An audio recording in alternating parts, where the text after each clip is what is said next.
Perkenalkan, nama saya Francis Mat Malik Pesering Arino dari kelas IKD nomor NIM 6223210035. Di sini saya akan mempresentasikan hasil PPT PowerPoint saya yang berjudul Anatomi Tubuh Manusia. Di sini terdapat pertanyaan, yaitu untuk apa belajar anatomi? Anatomi berasal dari bahasa Latin, yaitu ana yang berarti bagian, memisahkan, dan tomi yang artinya iris atau potong. Jadi anatomi adalah ilmu yang mempelajari bentuk dan susunan tubuh baik secara keseluruhan maupun bagian-bagian serta hubungan alat tubuh yang satu dengan yang lainnya. Baru di sini terdapat struktur tubuh manusia. Struktur tubuh manusia terdiri dari sel, yaitu unsur dasar jaringan tubuh yang terdiri atas inti sel dan nukleus dan protoplasma. Baru yang kedua ada jaringan, yaitu kumpulan sel khusus dengan bentuk dan fungsi yang sama. Yang ketiga ada organ, yaitu bagian tubuh atau alat manusia dengan fungsi khusus. Yang keempat ada sistem, yaitu susunan alat dengan fungsi tertentu. Dan di sini juga terdapat organ dan sistem organ. Organ-organ yang terinteraksi dan saling bekerja sama membentuk suatu unit fungsi sistem. Dalam tubuh terdapat beberapa sistem yang sering berhubungan hingga membuat tubuh menjadi sehat. Organ-organ di dalam tubuh antara lain jantung, paru-paru, vaskuler, otak, lambung, usus, liver, pankreas, dan lain-lain. Yang kedua yaitu adalah sistem rangka atau skeletal. Kerangka tubuh manusia terdiri dari susunan berbagai macam tulang yang satu sama lainnya saling berhubungan, terdiri dari 1. Tulang kepala terdiri dari 8 buah. Yang kedua, tulang kerangka dada terdiri dari 25 buah. Tulang wajah terdiri dari 14 buah.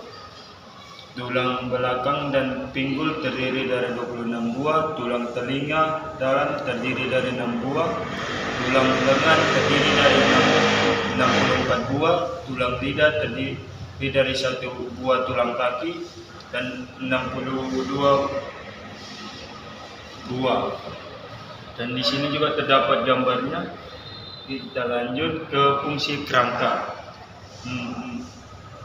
yang dimana menahan seluruh bagian-bagian tubuh agar tidak rubuh. 2. Melindungi alat tubuh yang halus seperti otak, jantung, dan paru-paru. Tempat melekatnya otot-otot untuk pergerakan tubuh dengan perantaran otot, dengan pembuatan sel-sel darah, terutama sel darah merah, memberikan bentuk pada bangunan tubuh buah.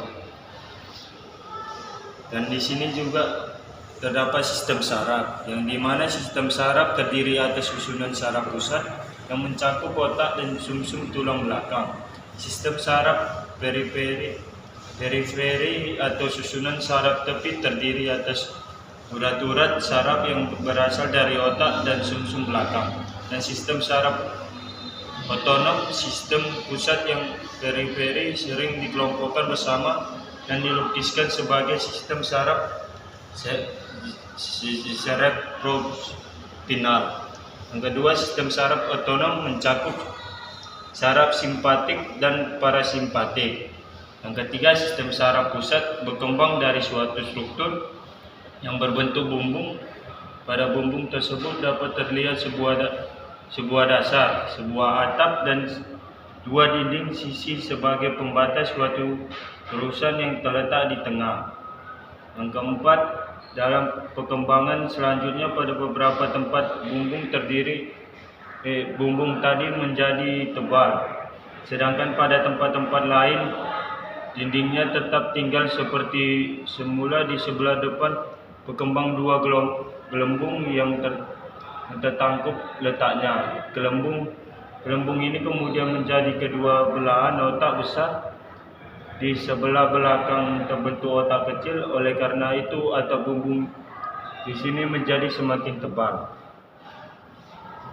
Di sini dapat kita lihat gambar yaitu bilik otak atau tampal samping kiri dan juga sumsum belakang dan saraf spinal. Di sumsum belakang menyerupai batang kelubi yang penampangnya jorong. Letaknya dalam terusan tulang belakang antara rongga, tengkorak dan daerah pinggang. Penampakan dari atas ke bawah semakin kecil kecuali pada sebuah tempat, yaitu di daerah leher dan di daerah pinggang. Di tempat-tempat ini sumsum belakang agak melebar. Kita lanjut. Sistem otot atau muskular. Sumsum belakang menyerupai batang kelumbi yang penampangannya jorong. Letaknya dalam terusan tulang belakang antara rongga tengkorak dan daerah pinggang. Penampakannya dari atas ke bawah semakin kecil kecuali pada dua tempat, yaitu di daerah leher dan di daerah pinggang. Di tempat-tempat ini sumsum belakang agak melebar.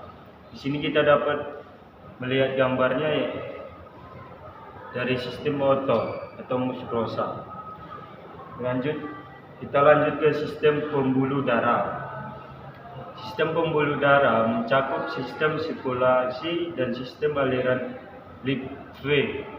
Darah merupakan sistem transport yang utama. Darah dipompa mengitari tubuh oleh jantung, oksigen dibawa paru-paru dan karbon oksida dikumpulkan dari jaringan makanan, disalurkan melalui hati dan kemudian masuk sirkulasi untuk produk yang tidak diperlukan di saluran ke ginjal. Dan kita lanjut ke sistem pernapasan, yang dimana sistem pernapasan terdiri atas saluran dan organ yang berhubungan dengan pernapasan. Oksigen dari udara diambil dan dimasukkan ke darat, kemudian diangkut ke jaringan produk yang tidak perlu. Karbon dioksida diangkut oleh darah dari jaringan tubuh ke paru-paru dan dihembuskan keluar udara. Paru-paru merupakan sebuah alat tubuh yang sebagaimana besar terdiri dari gelembung atau gelembung hawa atau alveoli. Gelembung-gelembung hawa terdiri dari sel-sel epitel dan endotel. Banyaknya gelembung paru-paru kurang lebih dari 700 juta buah atau paru-paru kanan dan kiri. Paru-paru terletak pada rongga dada. Pada rongga dada tengah terletak paru-paru, sedangkan pada rongga dada depan terletak jantung. Paru-paru terdiri dari dua bagian, yaitu paru-paru kanan dan paru-paru kiri. Paru-paru kanan terbagi atas tiga belah paru, yaitu lobus, belah paru atas, belah paru tengah, dan belah paru bawah. Paru-paru kiri terbagi atas dua belah paru, yaitu belah paru atas dan belah paru bawah. Kita masuk ke sistem indera, yang dimana sistem indera mencakup perasaan, penciuman, penglihatan, dan pendengaran, dan juga fungsi raba dari kulit. Melalui organ-organ ini, individu dapat menjaga-jaga terhadap kekuatan luar sehingga mampu melindungi dirinya. Terus kita lanjut ke sistem urogenital, yang dimana sistem urogenital mencakup organ sistem urinari dan sistem reproduksi. Hasil buangan dari tubuh kecuali karbon dioksida diekspresikan oleh ginjal. Organ yang terlibat yaitu adalah ginjal. Ginjal adalah suatu kelenjar berbentuk seperti kacang yang terletak pada dinding belakang rongga perut, setinggi ruas-ruas tulang belakang sebelah atas. Ginjal kiri letaknya lebih tinggi daripada ginjal kanan. Sisi ginjal yang menghadap ke dalam berbentuk cekung.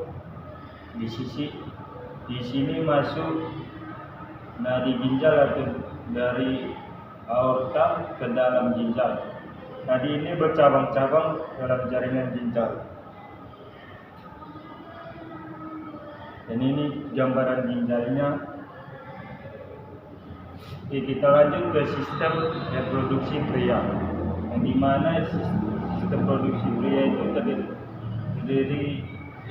yang dimana sistem produksi pria itu adalah alat-alat reproduksi laki-laki dibagi atas bagian pembuat mani dan bagian penyalur mani.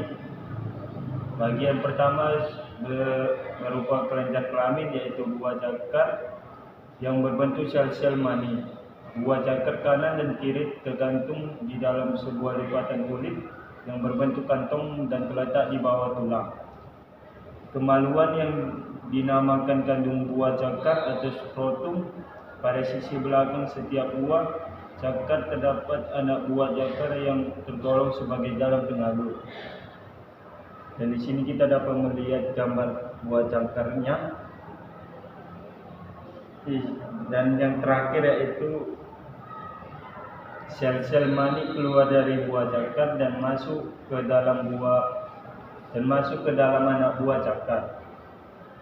Di sini sel-sel mani melalui suatu saluran halus yang berliku-liku, dan di bagian bawah anak buah cakar beralih menjadi pipa mani yang berjalan di depan tulang kemaluan ke atas, diiringi oleh nadi buah cakar dan ayaman pembuluh bali. Anak buah cakar dan tali mani diselubungi oleh beberapa kerudung dan juga selapis otot yang bernama otot penggantung yang dapat menarik buah cakar dan anak buah cakar ke atas. Oke, sekian hasil presentasi saya. Selamat pagi.